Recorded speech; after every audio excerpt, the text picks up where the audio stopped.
Biyernes na dito sa Dubai. Tahimik ang umaga, mabigat ang pakiramdam ko.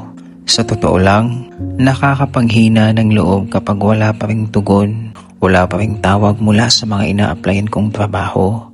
Minsan napapatanong ako sa sarili ko, hindi ba ako sapat? Bakit parang ayaw nila akong makatrabaho? Mga tanong na paulit-ulit na umiikot sa isip ko habang naghihintay. May mga araw talaga na nakakapagod sa isip at damdamin. Yung tipong gusto mo na lang huminga ng malalim at pansamantalang tumigil sa kakaisip. Pero alam ko, bawal sumuko. Dahil hindi lang ito tungkol sa akin.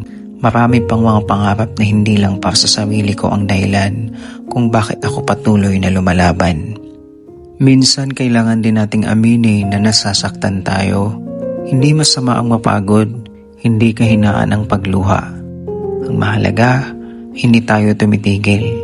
Ako si Will na nagsasabing, oo, mapapagod ka, madudurog ka minsan, pero hindi ka susuko. Dahil darating ang araw na ang lahat ng paghihintay na ito ay magiging patunay na hindi ka bumitaw sa gitna ng laban.